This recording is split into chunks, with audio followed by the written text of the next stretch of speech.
सुमन अपने घर के सारे काम करने के बाद आराम से सो रही होती है। तभी सुमन को दरवाजा खटखटाने की आवाज आ जाती है, जो कि धीरे धीरे और बढ़ ही रही थी। ये कौन कलमुहा है? अब मैं अपने घर में भी चैन से सो नहीं सकती क्या? पता नहीं दिन के समय ही कहाँ से आ गया। जाकर देखती हूँ कि कौन दरवाजा तोड़ने लग रहा है। हरकतों से तो यही लग रहा है कि आज मेरा दरवाजा टूटने ही वाला है। सुमन दरवाजा खोलने जाती है और दरवाजा खोलती है तो दरवाजे पर उसकी पड़ोसन विमला खड़ी थी। सुमन इससे पहले कि विमला को कुछ बोलती कि विमला सुमन को पीछे हटाती है और अंदर चली जाती है। ये देखकर सुमन विमला से कहती है, अरे अरे ये क्या है विमला?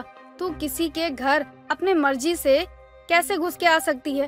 तुझे थोड़ी सी भी शर्म नहीं है क्या? ऐसे अच्छा लगता है क्या? कौन किसी के घर आता है इतनी धूप में? मैं अपने घर में बैठी बैठी बोर हो रही थी तो मैंने यही सोचा कि तेरे घर आ जाऊं। तू भी तो अकेले ही बोर हो रही होगी तो बस मैं आ गई।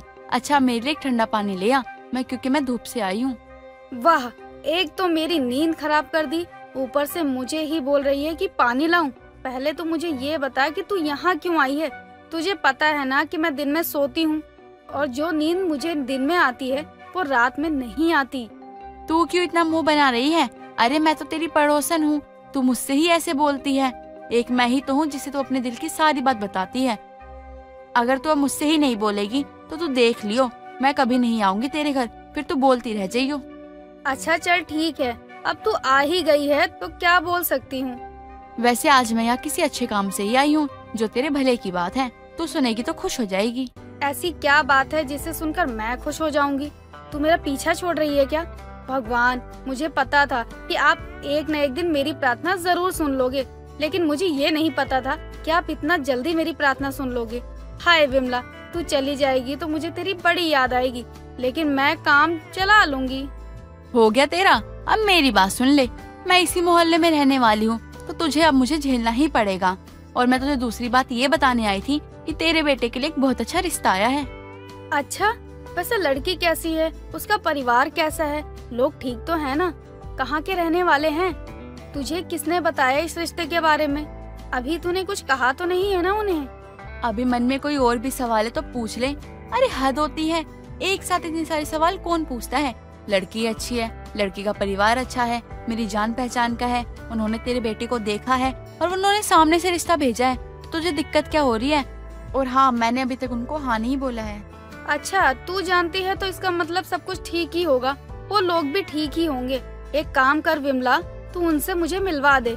अगर सब कुछ ठीक रहता है तो क्या पता बात बन जाए और जल्दी से मेरा बेटा शादी कर ले। चल ठीक है, तू बोल रही है तो मैं उनसे मिलने की बात करती हूँ। अब तो मुझे पानी पिला दे। कुछ दिनों बाद विमला लड़के और लड़के वालों के परिवार वालों को मिला देती है और दोनों परिवार को एक दूसरे लोग काफी अच्छे लगते हैं और लगे हाथ शादी की तारीख भी तय करवा देते हैं। कुछ ही दिनों में रोहित की शादी मधु नाम की लड़की से हो जाती है। मधु शादी के बाद पूरा घर अच्छे से संभाल लेती है। सुमन भी अपनी बहू से काफी खुश थी। कुछ दिनों बाद मधु रसोई में खाना बना रही होती है और रसोई से बहुत अच्छी खुशबू आ रही थी। खुशबू के पीछे पीछे विमला फिर से घर आ जाती है। अरे सुमन, तेरे घर में इतनी अच्छी खुशबू किस बात की आ रही है? क्या बना है? देख, जो बना है वो मुझे दे दियो। मैं तो यहीं तेरे घर में बोरे बिस्तर लगाकर बैठ रही हूँ। मुझे भी नहीं पता कि बहू क्या बना रही है रसोई में। मैं तो देखने के लिए गई थी, लेकिन बहू ने कहा कि बाद में आना। अब बताओ, मुझे तो खुद भी नहीं पता, मैं तुझे क्या बताऊं? कोई बात नहीं, अब मैं इंतजार कर लेती हूँ। मधु बहू जो भी बना रही है वो जल्दी जल्दी ले आ, वरना धीरे धीरे पूरा मोहल्ला यहाँ इकट्ठा हो जाएगा। इतनी अच्छी खुशबू आ रही है जो।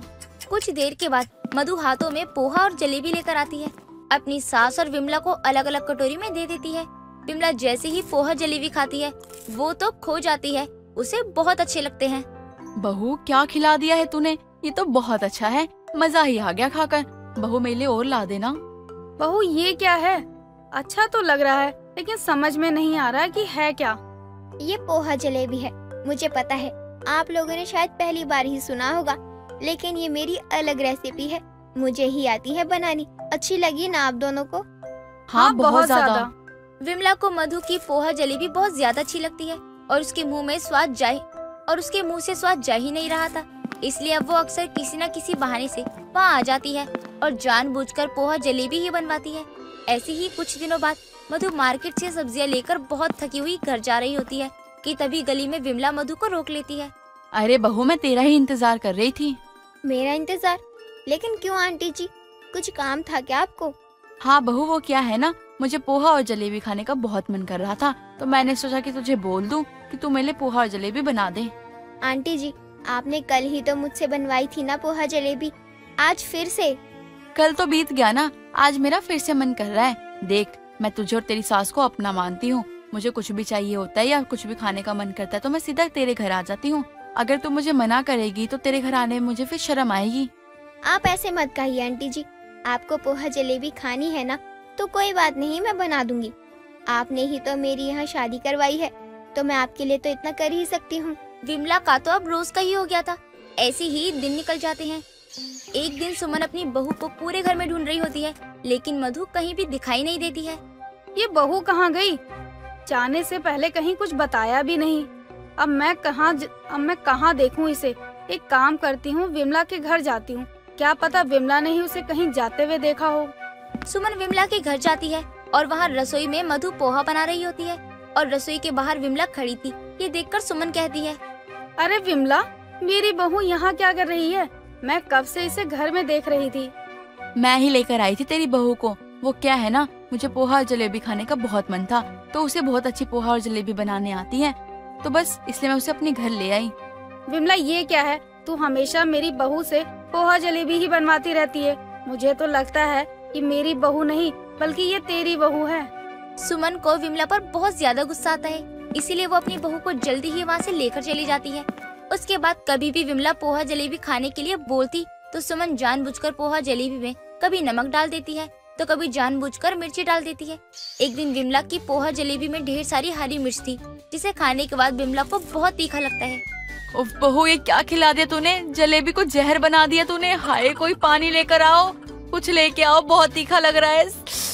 मधु विमला को पानी और चीनी देती है। जब विमला का तीखापन कम होता है तो वो कहती है, बहू रहने दे, मैं हाथ जोड़ती हूँ। आज के बाद पोहा जलेबी तो क्या, नॉर्मल जलेबी भी नहीं खाऊंगी। क्यों, क्या हुआ? इतनी अच्छी लग रही है क्या तुझे? रुक, मैं मधु को बोलती हूँ कि वो तेरे लिए और भी कुछ बना दे। यहाँ भी खा लियो और कुछ घर के लिए भी लेकर चली जाइयो। अरे मैंने छोड़ ही दिया है पोहा जलेबी, मुझे बिल्कुल पसंद नहीं है। विमला उसके बाद से ही कभी भी पोहा जलेबी को नहीं खाती है और मधु और सुमन भी अब चैन की सांस लेते हैं। माला सुबह सुबह अपनी सौतेली बेटी को ताने दे रही होती है। महारानी एक तो सुबह लेट उठती है, ऊपर से अब तक इसका काम नहीं हुआ है। सुबह के 10 बजने को है, लेकिन अभी तक ये घर के कामों में ही लगी हुई है।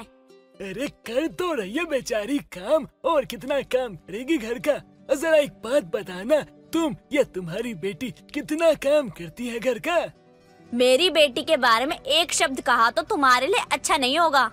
हाँ, क्यों नहीं, मैं तो तुमसे शादी करके पछता रहा हूँ। सोचा था एक पत्नी के जाने के बाद दूसरी आएगी तो इस घर को संभालेगी, मेरी बेटी कविता को माँ का प्यार देगी, देखभाल करेगी, लेकिन तुम तो डायन निकली। अरे तुमसे शादी करके तो मैं पछता रहा हूँ। अरे मैंने अपनी बेटी की जिंदगी अपने हाथों बर्बाद कर दी। हाँ तो क्यों की शादी? क्या मैंने डोरे डाले थे तुम पर जो तुम मेरी तरफ खींचे चले आए? अरे नहीं करते शादी। माँ, पिताजी, आप लोग मेरी वजह से लड़ना बंद कीजिए। मैं जल्दी जल्दी घर का काम निपटा लेती हूँ। खाना बना चुकी हूँ, बस झाड़ू पोछा बर्तन और कपड़े धोने रह रहे हैं। देखो देखो, मेरी बेटी कितनी समझदार है, और एक तुम्हारी बेटी है 10 बजे से पहले उठती नहीं है, और कुछ कहो तो उल्टा सुना देती है, और सारा दिन अपने दोस्तों के साथ घूमती फिरती रहती है। अरे लड़कियों वाले कोई गुण है इसके अंदर? अरे मेरी बेटी की तुलना तुम अपनी बेटी से तो बिल्कुल ही मत करो। मेरी बेटी कविता से लाख गुना अच्छी है। कहाँ ये बिन माँ की बेटी, और मेरी बेटी को तो मैं पूरे संस्कार देती हूँ। कविता की माँ का देहांत कुछ समय पहले हो गया था। कविता की माँ सरस्वती के जाने के बाद कविता के पिता दया ने दूसरी शादी की थी, और माला के घर आने के बाद घर में कभी खुशियाँ नहीं आई। हर दिन माला किसी न किसी बात को लेकर घर में कलेश ही किया करती थी। एक रोज कविता घर का काम कर रही होती है, तभी कविता के पिता दया कविता से आकर कहते हैं, अरे बेटा कविता, इधर आ, तेरे लिए अच्छी खबर लेकर आया हूँ। हाँ पिताजी, कहिए ना, क्या खबर लेकर आए हैं?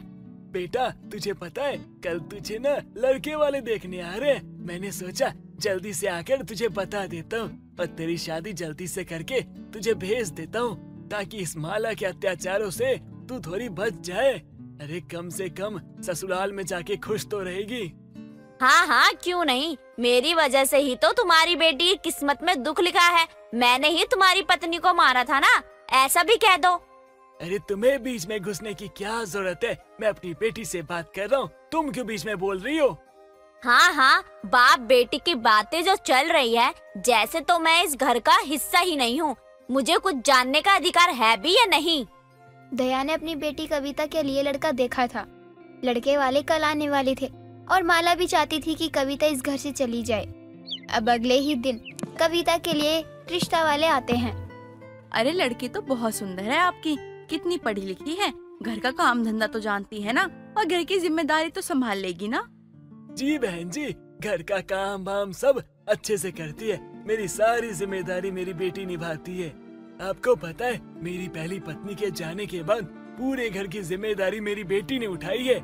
माला तो बस नाम की पत्नी है। हाँ हाँ, क्यों नहीं। सब कुछ तुम बता दो कि मैं कौन हूँ और कहाँ से आई हूँ। देखिए भाई साहब, लड़की तो हमें पसंद है और हमें कुछ भी नहीं चाहिए। मेरा बेटा अच्छा खासा कमाता है, बस एक घर संभालने वाली बहू चाहिए। अरे बहन जी, उसकी आप चिंता मत कीजिए। मेरी बेटी घर परिवार सब कुछ अच्छे से संभालना जानती है। इस मामले में तो आप बेफिक्र रहिए। हाँ हाँ, अपनी बेटी की तारीफ करते नहीं थकते कभी ये। ठीक है भाई साहब, जल्दी से हम शादी की तारीख तय करते हैं और शादी भी जल्दी होगी। लड़के वालों को कविता तो पसंद आ जाती है और कुछ दिन बाद ही कविता की शादी की तारीख भी रखी जाती है। सब कुछ अच्छा चल रहा था। माला भी चाहती थी कि कविता यहाँ से चली जाए ताकि पूरे घर में वो अपना हुक्म चला सके। लेकिन जैसे जैसे शादी की तारीख नजदीक आ रही थी, माला के मन में खोट पैदा होने लगा था।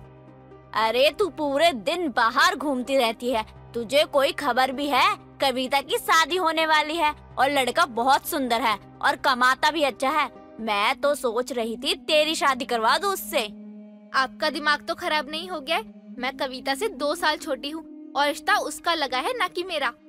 अरे लड़के वाले बहुत पैसे वाले हैं और ऐसा घर ढूंढने से भी नहीं मिलने वाला। मैं तो कहती हूँ कि जैसे भी इस शादी के लिए तू अपने आप को मना ले।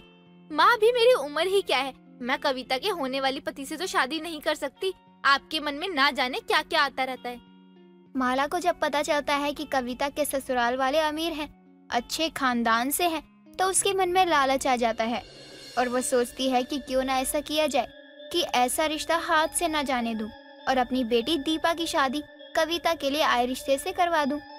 ऐसे ही समय बीतता है और शादी का दिन नजदीक आ जाता है। अब शादी वाले दिन माला के मन में खुराफाती चल रही होती है। आज जैसे भी कविता की जगह मंडप में मैं अपनी बेटी दीपा को बैठा दूंगी। उसके बाद जब शादी हो जाएगी तो सब ठीक ही हो जाएगा। अरे भाई साहब, कहाँ है आपकी लड़की? जल्दी से लेके आइए, मुहूर्त निकलता जा रहा है। मैं भी तो देखूं अपनी बहू को, आखिर दुल्हन के जोड़े में कैसी लग रही है। जी बस अभी आती ही होगी, मैंने कविता को लाने के लिए भेजा है। माला इधर कविता के कमरे में जाकर उसके सामने हाथ जोड़कर रो रही होती है कि वो ये शादी ना करके अपनी जगह दीपा की शादी करवा दे। और कविता भी अपनी सौतेली माँ को रोता हुआ देख अपनी शादी का जोड़ा अपनी बहन को पहना देती है। अब घूंघट किए माला के साथ मंडप तक कविता नहीं, दीपा आती है और उसे माला दूल्हे के पास बिठा देती है। पंडित भी मंत्र पढ़ना शुरू कर देते हैं, लेकिन लड़के की माँ लड़की की हाइट देखकर शक करती है। मुझे लड़के में कुछ गड़बड़ सी लग रही है। ऐसा क्या है? लग रहा है हाइट छोटी है। अरे बहन जी, क्या हुआ? इतनी परेशान क्यों लग रही हो? सब ठीक तो है ना? जी भाई साहब, सब ठीक है, लेकिन लड़के का घूंघट उठा तो देते। इतने सारे मेहमान आए हैं, वो भी देख लेते। आखिर मेरी बहू दुल्हन बनकर कैसी लग रही है। अरे बहन जी, आप इतनी चिंता क्यों करती हो? अभी माला को कहता हूँ, बिटिया का घूंघट उठा देगी। नहीं नहीं, आप रहने दीजिए, मैं खुद ही अपनी बहू का घूंघट उठाती हूँ। आखिर मैं भी तो देखूं मेरी बहू कैसी लग रही है। इतना कहने के बाद लड़के की माँ मंडप पर जाकर दुल्हन का जैसे ही घूंघट उठाने लगती है, माला लड़के की माँ का हाथ पकड़ लेती है। अरे अरे, इतने शुभ मुहूर्त में आप दुल्हन का घूंघट उठा रही हैं। मंगलसूत्र सिंदूर दान तो हो जाने दीजिए। अरे मैं बस अपनी बहू का चेहरा देखना चाह रही थी और कुछ भी नहीं। बस एक बार चेहरा देख लूं, उसके बाद शादी होती रहेगी। नहीं नहीं, ऐसे कैसे आप इस शादी से पहले लड़की देख सकते हैं? वह हमारे रिवाज में नहीं है। लड़कियों का घूंघट शादी के बाद ही उठता है। माला के घूंघट ना उठाने देने पर अब लड़के की माँ को और भी ज्यादा शक होने लगा था और वो माला की एक ना सुनते हुए दुल्हन का घूंघट जैसे ही उठाती है वो हैरान रह जाती है, क्योंकि दुल्हन के भेष में वहाँ कविता नहीं बल्कि दीपा थी, जिसे देखकर लड़के के माँ का गुस्से का ठिकाना नहीं रहता। ये शादी नहीं हो सकती, ये तो मेरी बहू है ही नहीं। आपने किसको बिठा दिया मंडप पे? दीपा तू यहाँ क्या कर रही है? और कविता कहाँ है? माला, कविता कहाँ है? क्या किया तुमने मेरी बेटी को? कहाँ रखा उसे? पिताजी, मुझे शादी से बचा लीजिए। माँ मेरी जबरदस्ती शादी करवा रही हैं, बल्कि दीदी के सामने रोककर गिड़गिड़ाकर उन्होंने मुझे यहाँ बिठा दिया है। अरे क्या कह रही है तू? कविता ने खुद ही शादी से मना कर दिया था। नहीं, ऐसा बिल्कुल नहीं हो सकता। जरूर इसमें तुम्हारी कोई चाल होगी। बहन जी, मैं माफी चाहूँगा। शादी तो होकर रहेगी, वो भी कविता से। माला के लाख ड्रामा करने के बाद भी दया अपनी बेटी कविता की शादी धूमधाम से और अच्छे से करवाकर उसे विदा करवा देता है, लेकिन उसे अपनी पत्नी के इस हरकत पर बहुत शर्मिंदगी होने लगती है। लेकिन अंत भला तो सब भला, जैसे दया चाहता था वैसा ही होता भी है। जानकी की बेटी कमलेश की अमीर घर की लड़की से शादी हुई थी और जानकी का परिवार गरीब था। उनकी गरीबी का तो ये आलम था कि वो 2 वक्त की रोटी जुटा ले, वही उनके लिए बहुत था। और मोनिका जो शहर में पली बड़ी थी, उसके माँ बाप ने उसकी शादी गांव में इसलिए की थी ताकि उसे जो अपने पिता के पैसों का इतना घमंड था और उसे पता चले कि उसे पैसों की कितनी इज्जत करनी चाहिए। बहू, खाना बन गया या नहीं? कमलेश वरना खेत चला जाएगा, खाकर जाएगा तो अच्छा है। बना ही रही हूँ। गैस नहीं है तो तुरंत तो खाना बनेगा नहीं। 1 घंटे से चूल्हे पर खाना बना रही हूँ। कभी लकड़ी जलती है और कभी बुझ जा रही है। बहू, अब तो तुझे इतने समय हो गया यहाँ पर, अब तो तुझे गांव के तौर तरीके सीख लेने चाहिए। इतने दिन हो गए हैं, लेकिन तू हर काम में नुक्स निकालती रहती है। माँ जी, आप जानती है ना, मैं एक अमीर घर की बेटी हूँ और मेरे बाप ने मेरी शादी जानबूझकर गरीब घर में कर दी ताकि मुझे पैसों की अहमियत पता चले। पैसों की अहमियत का तो पता नहीं, लेकिन मुझे इतने दिनों में ये तो समझ आ ही गया कि मेरे बाप ने मेरी शादी जिस घर में की है वो 1 नंबर की फटीचर फैमिली है, और ना तो इस तपती गर्मी में इस घर में ढंग का पंखा है और ना ही कूलर। ये तुम कैसी बात कर रही हो मोनिका?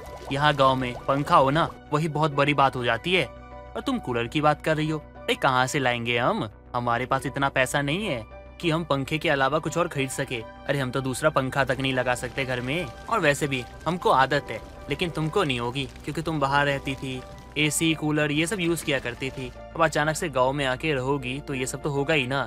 अच्छा ये सब छोड़ो, माँ खाना बन गया हो तो पैक कर दीजिए। कमलेश, तू खेत में जा, मैं खाना तेरा वहीं पहुंचा दूंगी। हाँ हाँ, खाना बने तो पहले। यहाँ ये लकड़ियाँ जलने का नाम ही नहीं ले रही हैं और इन्हें खाने की पड़ी है, और ऊपर से आग बरसने वाली है। गर्मी मेरी जान लेकर ही मानेगी। मोनिका चिक चिक करते हुए पूरा दिन अपने घर का काम किया करती, क्योंकि जिस रईस जादी को गाड़ियों में घूमने और पार्टी करने और दोस्तों के साथ नाइट आउट पर जाने का शौक था, अब वो गांव के गरीब परिवार की एक बहू बन चुकी थी और चूल्हे पर फूक फूक कर खाना बनाया करती थी। ऐसे ही एक रोज देर शाम गर्मी के मारे मोनिका को बेचैनी हो रही थी और वो अपने कमरे में पंखे में बैठी जाती है। तभी लाइट चली जाती है और कुर्सी से सीधा नीचे चक्कर खाकर गिर जाती है और अपनी बहू को कुछ देर बाद नीचे जमीन पर पड़ा हुआ देखती है और गांव के वैद्य जी को बुला कर लाती है। क्या हुआ वैद्य जी, सब ठीक तो है ना? कहीं मेरी बहू कोई खुशखबरी तो नहीं देने वाली है? हाँ हाँ, क्यों नहीं, आपके तो यही अरमान है अब। और आपके बच्चों की सिवाय ये नहीं सोच सकती घर में 1-2 जगह और पंखे लग जाए या कूलर आ जाए। हाँ हाँ बहू, मैं समझ सकती हूँ तेरी परेशानी को, लेकिन हमारी इतनी भी कमाई नहीं है कि हम पंखा लगवाएं, और कूलर तो हमारे बस के बाहर ही है। बस से ही नहीं बल्कि औकात से भी बाहर है, ये कहिए आप। मम्मी पापा, ये कहाँ फंसा दिया आप दोनों ने मुझे। अभी फोन करती हो और इनकी खबर लेती हूँ। इन्हें भी अपनी फूल सी बेटी की एक बार भी याद नहीं आती। जब मोनिका अपने चक्कर के बारे में अपनी माँ और पिता को बताती है और अगले ही दिन मोनिका के माता पिता मोनिका के ससुराल गाँव आ पहुँचते हैं। समधन जी, कैसी हैं आप? पहले से तो अब बहुत कमजोर हो गई है। माँ, आपको अपनी समधन की पड़ी है। आप यहाँ किसके लिए आई हैं? माँ, मुझे तो गले लगाइए ना। अब मोनिका जैसे ही अपनी बाहें फैलाए अपनी माँ की तरफ बढ़ती है, सुषमा अपने दामाद को देखकर कहती है, दामाद जी, अभी अभी आप खेत से आ रहे हैं और गर्मी तो बहुत है। मोनिका, पानी ले आ ठंडा ठंडा। यहाँ कोई फ्रिज नहीं है, आपको खोलता हुआ और हैंडपंप का पानी ही पीने को मिलेगा। हाँ, मैं भी गांव में ही पली बड़ी हूँ, मुझे भी पता है यहाँ के लोग कैसे रहते हैं। इतना सुनने के बाद मोनिका अपनी माँ और पापा को पानी लाकर देती है और मोनिका को देख किशोर कहता है, लाइट वैसे रात भर रहती है या नहीं रहती? कहीं रात में मच्छर तो नहीं लगते? ये गांव है पापा, आपको 2-3 दिनों में ही पता चल जाएगा कि यहाँ मच्छर कितने हैं, गर्मी कितनी है और आप पंखे की हवा कितनी खाते हैं। हाँ, ये तो है। गांव की गर्मी भला गांव के लोग ही जान सकते हैं। क्यों मेरी गांव वाली बेटी? अब किशोर और सुषमा 2-3 दिन गांव में अपनी बेटी के ससुराल में रहने का मन बनाते हैं, लेकिन किशोर को गर्मी बर्दाश्त नहीं होती और जब भी लाइट आती तो वो पंखे वाले कमरे में चला जाया करता, लेकिन 10 मिनट बाद या 20 मिनट के बाद लाइट चली जाती थी। अरे गांव में रहना तो गांव वाले ही जानते होंगे, हम शहर वाले यहाँ नहीं रह सकते। ना जाने मेरी बेटी कैसे ही रह रही है, लेकिन खैर उसकी अकल भी ठिकाने तो आ ही गई होगी। अब तुम बड़बड़ाते ही रहोगे, या सोना भी है? ना खुद सोते हो ना मुझे सोने दे रहे हो। ये हमारा घर नहीं है, तुम्हारी बेटी का ससुराल है, तो कम बोलो और सो जाओ। मच्छर भी यहाँ के मेहमान को अच्छे से पहचानते हैं। हाँ, ये भी है। चलो अब जैसा भी है, सोना तो होगा ही, लेकिन हमारी बेटी यहाँ कैसे रह रही है? मुझे लग रहा है हमने उसे कुछ ज्यादा बड़ी सजा दे दी। तो सर पर भी तो उसे हमने ही चढ़ाया है ना, लो फिर सर से उतारने का काम भी हमारा ही होना है। गर्मी से तो हर कोई बेहाल था, लेकिन शहर से आई मोनिका के माता पिता को गर्मी सहन नहीं हो रही थी, लेकिन उन्हें अपनी बेटी के ससुराल अभी एक दिन और रुकना था। लेकिन सुबह के नाश्ते पानी के बाद जब जानकी अपने समधी और समधन को छांव वाली जगह पर लेकर जाती है, जहाँ आम और लीची के बहुत सारे पेड़ होते हैं, वहीं खाट लगाकर बैठ जाते हैं, जहाँ ठंडी ठंडी हवा आ रही होती है। अरे समधन जी, यहाँ कितना आराम है, इतनी अच्छी हवा भी चल रही है। गांव के लोगों की ये तो सबसे फेवरेट जगह है। मैं भी जब छोटी थी अपने पिताजी के साथ गांव आती थी, तो ऐसे ही सब साथ बैठे करते थे। समधन जी, आप बुरा मत मानिए, तो मैं आपसे एक बात कहना चाहती हूँ। आप कुछ दिनों के लिए मोनिका को अपने साथ शहर लेकर जाइए। वो क्या है ना कि वो शहर में ही पली बड़ी है, लेकिन फिर भी उसने हमारे गरीब घर में बहुत कुछ सहा है। मुझे और कमलेश को बहुत समझा है, लेकिन मुझे अच्छा नहीं लगता। आप उसे लेकर जाइए। हम भी यही सोच रहे थे और कल ही इस बारे में मैंने इनसे बात भी की है। हमने अपनी बेटी को बहुत नाजुक से पाला है, लेकिन ना जाने वो इतनी बिगड़ती कैसे चली गई। ना उसे पैसे की कीमत समझ आ रही थी और ना ही वो कभी पैसे को पैसा समझती थी। पापा आज ये चाहिए, पापा आज वो चाहिए, पापा आज इतने पैसे चाहिए, ना जाने क्या क्या। कोई बात नहीं, आप गर्मी में उसे शहर लेकर जाइए और ठंड के शुरुआत में आप यहाँ लेकर आ जाना। मुझे कोई दिक्कत नहीं है। हाँ, आप ठीक कह रही हैं समधन जी, लेकिन मैं सिर्फ मोनिका को ही नहीं बल्कि अपने दामाद और आपको भी साथ लेके जाऊंगा, क्योंकि आप लोगों ने मेरी बेटी को हमसे भी ज्यादा प्यार किया है। अरे नहीं नहीं समधन जी, मैं अपने गांव की जमीन छोड़कर कहीं नहीं जाना चाहती हूँ, बल्कि मैं तो इससे ही जुड़ी रहना चाहती हूँ और चाहती हूँ कि आखिरी सांस तक यहीं रहूँ। ठीक है, आप जैसा चाहे, मैं आपको फोर्स भी नहीं कर सकता, लेकिन कमलेश और मोनिका वहीं रहे तो अच्छा है और वहीं कोई बिजनेस कर ले। मेरी एक ही तो बेटी है, क्या मैं उसके लिए इतना भी नहीं कर सकता? हाँ ये तो है, बाकी आपकी इच्छा। लेकिन वो क्या है ना कि मेरा बेटा मुझसे दूर नहीं रह सकता, वो मुझसे बहुत प्यार करता है। यही तो गांव के लोगों की खासियत होती है और वो अपनों से दूर भी नहीं रहना चाहते हैं। किशोर और सुषमा जो कि शहर से आए थे और उनके गांव की गर्मी बर्दाश्त नहीं हो पाई, वो अपनी बेटी के साथ दामाद को भी शहर ले जाते हैं। वहाँ किशोर अपनी बेटी और दामाद को नए घर के साथ एक बिजनेस करने के लिए भी पैसा देता है, जिसके बाद सभी हंसी खुशी रहने लगते हैं। ममता के बेटे का नाम बहरा था, क्योंकि बचपन से ही वो माँ की कोई बात नहीं सुनता था और ना ही मानता था, जिस वजह से उसकी माँ उसे बहरा कहकर बुलाने लगी थी। तब से उसका नाम बहरा पड़ गया था। ऐसे एक दिन बहराई कंपनी में इंटरव्यू देने के लिए जाता है, जहाँ उसका रिज्यूमे देखकर कंपनी का बॉस उसका मजाक बनाते हुए कहता है, इसका नाम ही बहरा हो, उसे तो वैसे ही कम सुनाई देगा ना, तो तुम हमारे ऑफिस का काम कैसे करोगे?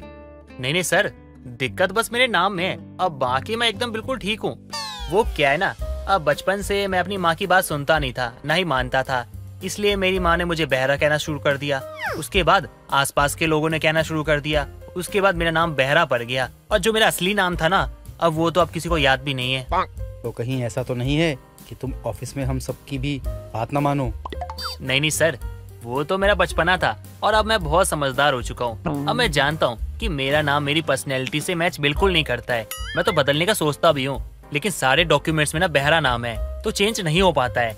किसी को भी बताता हूँ ना मैं अपने बारे में तो उसको लगता है मैं बहरा हूँ, मुझे सुनाई नहीं देता। लेकिन मैं कैसे समझाऊँ कि मैं बिल्कुल ठीक हूँ, मुझे सब सुनाई देता है। चलो कोई बात नहीं, वैसे तुम ऐसे पहले कैंडिडेट हो जिसका नाम थोड़ा अजीब सा है। बाकी कोई बात नहीं, हमें नाम से क्या ही करना है, हमें तो बस काम से मतलब है। लेकिन एक चीज़ का ख्याल हमेशा रखना, अगर ऑफिस में कोई तुम्हारे नाम को लेकर तुम्हारा मजाक बनाए या तुमसे कुछ कहे तुम बुरा मत मानना, क्योंकि तुम्हारा नाम ही ऐसा है।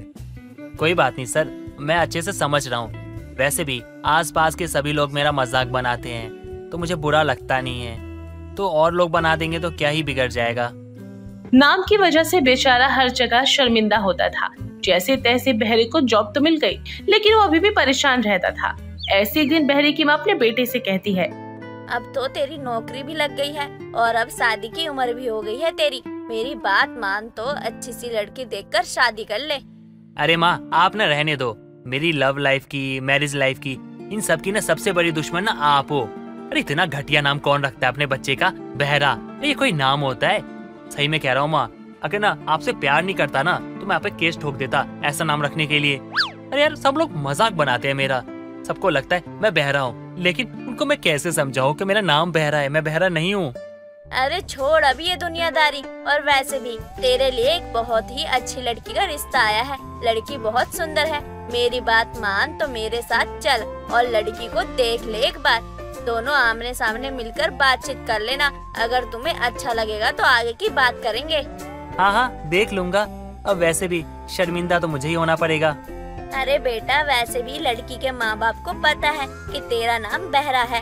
जब उन्हें कोई दिक्कत नहीं है तो उनकी बेटी को क्या ही दिक्कत होगी।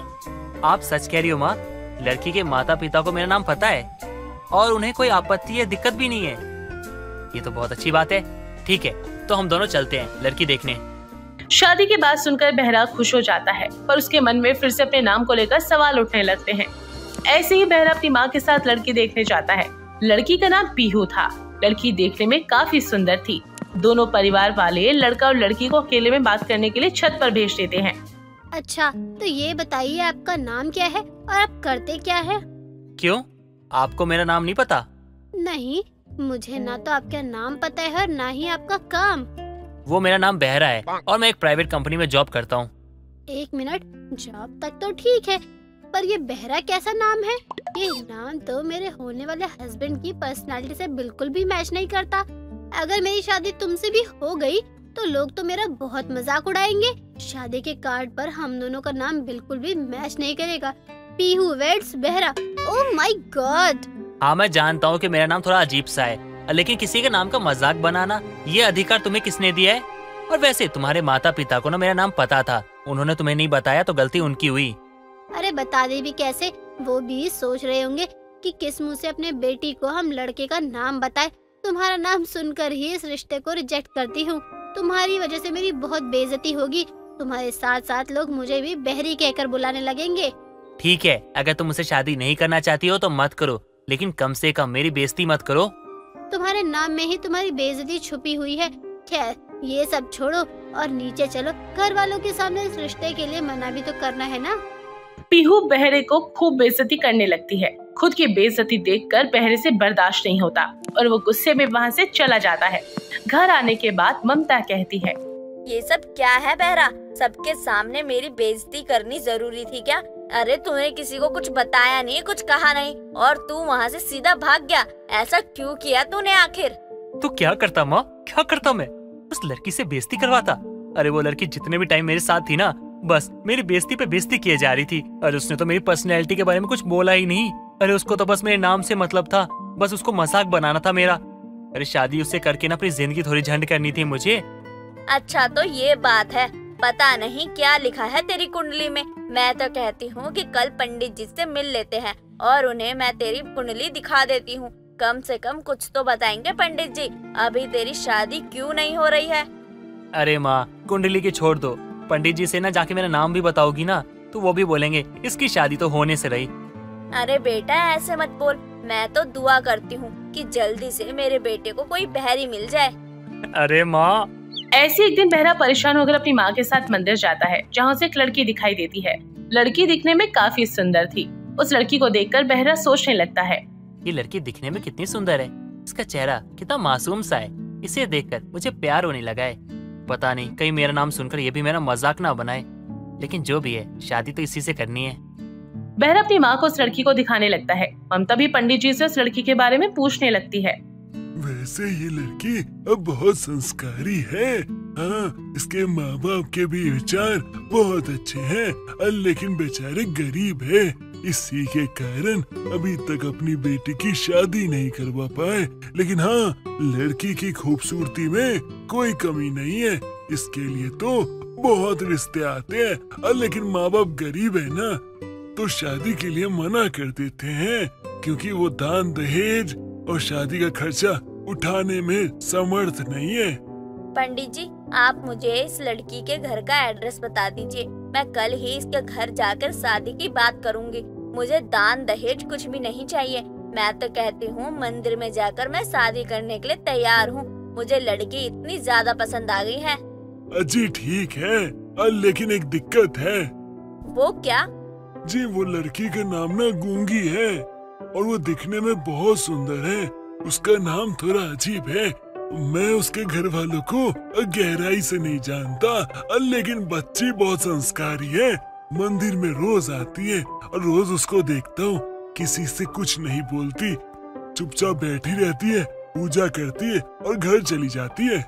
इसीलिए थोड़ा बहुत तो उसको जानता हूँ मैं। लड़की बहुत अच्छी है, शादी करवाओगे ना तो आपका घर सुख से भर जाएगा। हाँ, तो हमें कोई दिक्कत नहीं है, क्योंकि मेरे बेटे का नाम भी तो बहरा है। और वैसे भी नाम में क्या रखा है पंडित जी? ममता पंडित जी से एड्रेस लेकर उस लड़की के घर जाती है। कुछ ही समय में दोनों परिवार वाले बहरा और गूंगी की शादी कर देते हैं। शादी करके गूंगी अपने ससुराल आती है। गूंगी बहू, ये बताओ तुम्हें खाने में क्या क्या बनाना आता है? अपनी सास की बातें सुनकर गूंगी इशारे में बोलने लग जाती है। अरे बेटा, मैं अच्छे से जानती हूँ कि तेरा नाम गूंगी है, पर तू सिर्फ नाम की ही गूंगी है। जैसा मेरा बेटा, भले ही इसका नाम बहरा है, पर ये बहरा नहीं है। तो अब बोल कर बता। ए ओ आए, ओ आए। गूंगी इशारे में ऊ आ करने लगती है। ममता को कुछ समझ नहीं आ रहा था। तभी गूंगी अपने बैग से डायरी और पेन निकालती है और अपनी सास को लिख कर देती है। अरे सासू माँ, मैं सच में गूंगी हूँ। मैं बोल नहीं सकती, इसलिए मैं आपको बातों से इशारों में समझा रही हूँ और फिर लिख के भी समझा रही हूँ। और मुझे खाने में सब कुछ बनाना आता है और घर का सारा काम मैं कर लेती हूँ। ये बात देखकर ममता की आंखें फटी की फटी रह जाती हैं और बहरा भी अब तक अपनी पत्नी को देखने लगता है। और बाद में बहरा अपनी माँ से कहता है, माँ ये भले ही गूंगी हो, लेकिन है तो मेरी पत्नी ना। ऊपर से कितनी सुंदर है, हाय मन करता है देखता रहो। और माँ, इसके अंदर ना बहू के तो सारे गुण है, संस्कारी भी बहुत है। तो फिर इसकी एक कमी को हम छोड़ नहीं सकते क्या? कमी तो मेरे अंदर भी है। हर कोई मेरा मजाक बनाता था, लेकिन इसने तो एक बार भी मजाक नहीं बनाया। इसने तो मुझे कुछ कहा भी नहीं। अरे बोलेगी कैसे? बोलने के लिए मुंह भी होना चाहिए। ये तो सच में गूंगी है। हे भगवान, गूंगी पत्नी बहरा पति, कैसे चलेगा अब? ये बोलकर ममता अपने सर पर हाथ रखकर बैठ जाती है, लेकिन बहरे को जरा भी फर्क नहीं पड़ता। उसने गूंगी को ही अपने दिल से पत्नी मान लिया था। सुषमा ने अपने बेटे आलू की शादी कुछ समय पहले ही की थी। सुषमा की बहू काजल जब से घर आई थी, तब से सुषमा देख रही थी कि वो घंटे संडास में बिताया करती थी। एक रोज विमला का सुषमा के घर आना होता है। अरे ओ सुषमा, आजकल तो नजर ही नहीं आती जब से तेरी बहू आई है। अब क्या करूं, बहू को थोड़ा घर का काम धंधा सिखाना तो पड़ेगा ही। क्यों, उसे घर का काम धंधा नहीं आता क्या जो तू उसे सिखा रही है?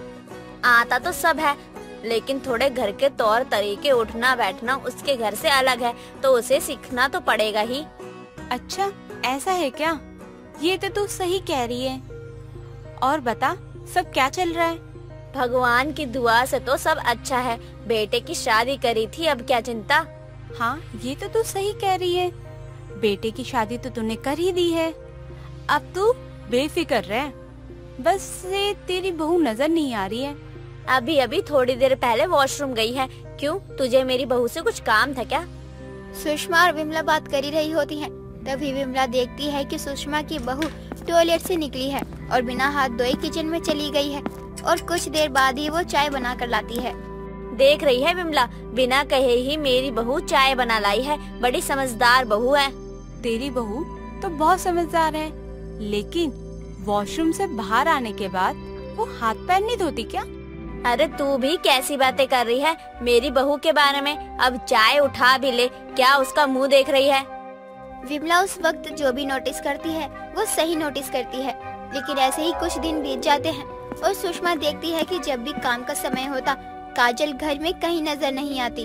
अरे बहू कहाँ है तू? कब से ढूंढ रही हूँ तुझे। बहू, अरे ओ बहू। सही ढंग से फ्रेश भी नहीं होने देते हैं ये लोग। मैं तो अभी संडास से निकलने वाली ही नहीं हूँ। इतना कहकर काजल संडास में फोन चलाने लगती है और वो संडास में फ्रेश होने नहीं बल्कि सोने गई थी, क्योंकि उसकी सास उसे खाली बैठा देख नहीं सकती थी। वो उसे कोई ना कोई काम दे ही देती थी, जिस वजह से काजल ने भी एक नया रूल बनाया था।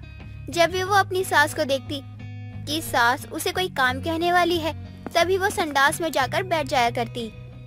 अरे ये बहू भी कहाँ चली गई? घंटे संडास में कौन बैठा रहता है? बहू, अरे ओ बहू, कहीं गर्मी से बेहोश तो नहीं हो गई? बाहर निकल।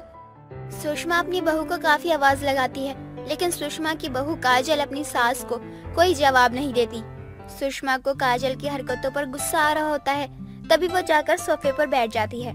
कुछ देर बाद पसीने में लथपथ काजल संडास से बाहर निकलती है। अरे माँ जी, क्या बात है? क्यों इतना शोर मचा रहे हैं आप? मैं आ ही तो रही थी, और आपको तो पता नहीं है क्या, ज्यादा शोर शराबे से मेरा पेट खराब हो जाता है। ये क्या तरीका है घंटों टॉयलेट में बिताने का? तुझे कितनी बार कहा है कि टॉयलेट में सिर्फ फ्रेश होने जाया जाता है, ना कि सोने। माँ जी, मुझे ना पता ही नहीं चला कि मैं संडास में कब सो गई। लेकिन कुछ भी कहो, संडास में नींद बहुत अच्छी आई। सच में तू संडास में सो रही थी? अगर ऐसा है तो लानत है मुझे तेरी जैसी बहू होने पर। भला संडास में कौन सो सकता है? अब मैं घर में सोती तो आप मुझे 4 बार उठाने आ जाती, लेकिन संडास में नींद आ गई तो आपने मेरा यहीं बैठ के इंतजार किया। वैसे कुछ भी कहो, जगह तो बहुत अच्छी है। बहू, तेरा दिमाग तो ठीक है ना? तू कैसी बातें कर रही है? भला संडास में कौन सोता है? अरे संडास से तो नेगेटिव ऊर्जा आती है, और अब तू वहाँ सोकर आई है तो बिना नहाए ही किचन में खाना बनाने भी जाएगी? नहीं नहीं, तेरे हाथों का खाना भी नहीं खाना घर में किसी को भी। अरे माँ जी, वो ना मेरी आँख बंद हो गई थी और कुछ नहीं। जैसा आप सोच रही हैं वैसा कुछ भी नहीं है। और आप सोच क्या रही हैं, ये तो मुझे मालूम ही नहीं है। सुषमा को जब से पता चला था कि उसकी बहू संडास में सोने लगी है तो उसे बहुत अजीब लगता है। अब सुषमा अपना ज्यादातर काम खुद किया करती थी, क्योंकि उसे अपनी बहू का काम अच्छा नहीं लगने लगा था। एक रोज सुषमा के घर उसकी ननद कुंती का आना होता है। अब माँ जी ने अपनी ननद को बुला लिया है। ये भी मुझसे उतना ही काम करवाएगी जितना माँ जी मुझसे करवाती है। लेकिन कोई बात नहीं, जब इन्हें भी पता लगेगा कि मैं संडास में सोती हूँ और जागती हूँ तो ये तुरंत वहाँ से निकल जाएंगी। अरे बहू कहाँ है? दीदी घर आई है, जरा चाय पानी तो लिया। लगता है तेरी बहू कहीं गई है। तुझे बताकर घर से बाहर नहीं जाती क्या? अभी तो नई है, ये हाल है, पुरानी हो गई तो तेरे सर पर नाचेगी। अरे नहीं दीदी, बस यहीं कहीं होगी। हो सकता है टॉयलेट गई हो। काफी समय से उसका पेट गड़बड़ चल रहा है, तो ज्यादातर वो समय संडास में ही बिताती है। सुषमा और कुंती दोनों बातों में लगी होती हैं, लेकिन फिर भी काजल का कहीं अता पता नहीं होता। तभी वहाँ सुषमा की पड़ोसन विमला का आना होता है। क्या बात है, तुझे भनक लगी जाती है कि मेरे घर कोई आया है? मैं तो दीदी की आवाज सुन के चली आई, और वैसे तेरी बहू कहीं नजर नहीं आ रही है। अरे विमला, क्या बताऊं, लगता है दीदी के आने के बारे में उसे पता चल गया है, तब से संडास में बैठी हुई है। मैं तो इस औरत से परेशान हो गई हूँ। अगर दीदी को पता चला कि मेरी बहू संडास में बैठी रहती है तो वो मेरे घर का पानी भी न पिए। रुक, मैं उसे संडास से लेके आती हूँ। तब तक तू एक काम कर, दीदी को बातों में लगा दे। अरे दोनों के बीच में क्या बातें हो रही है? मेहमान मैं हूँ और अनजान मुझे ही महसूस करवाया जा रहा है। नहीं नहीं, मैं तो बस कह रही थी कि दीदी आई है तो थोड़ा बिजी रहूंगी। बाजार जाने के लिए विमला कह रही थी मुझे। अच्छा, हाँ 2-3 दिनों के लिए ही आई हूँ, उसके बाद तो घर जाना ही है। वैसे तेरी बहू अब तक आई नहीं? दीदी बताया ना, उसका पेट खराब है। जैसे ही निकलती है वैसे ही दोबारा उसे फिर से जाना पड़ता है। विमला अब संडास के पास जाकर संडास का दरवाजा पीटने लगती है। तभी कुछ देर बाद ही संडास से काजल पसीने में लथपथ निकलती है और उसकी आंखें लाल लाल हो चुकी थी क्योंकि वो संडास में ही गहरी नींद में चली गई थी। क्या बात है, तुझे कहीं सोने की जगह नहीं मिली है जो तू यहाँ सो रही है? तेरी सास बाहर परेशान हो रही है कब से कि बहू आएगी और दीदी को चाय नाश्ता देगी, लेकिन तूने तो दिमाग खराब करके रखा हुआ है। भला यहाँ कौन सोता है? मुझे पता ही नहीं चला कि मुझे कब नींद आ गई। वैसे नींद अच्छी आई थी। विमला काकी, आप भी कभी संडास में सो कर देखिएगा। अरे बहू, चाय पानी तो दे दे दीदी को। कहाँ थी और ये क्या हाल बना रखा है अपना? कहीं संडास में बेहोश तो नहीं हो गई थी तू? कहीं तेरी बहू को संडास में सोने की आदत तो नहीं है? अरे ये संडास से निकलकर किचन में भी तो जाती है इसी हालत में। ना बाबा ना, मैं तो अब तेरे घर में 1 मिनट भी नहीं रुकने वाली हूँ। अरे दीदी, बस ऐसे नींद आ गई होगी, पेट खराब है ना, थोड़ा कमजोर ही महसूस कर रही होगी इसलिए। अरे तो घर में जाकर आराम करे, संडास में कौन सोता है?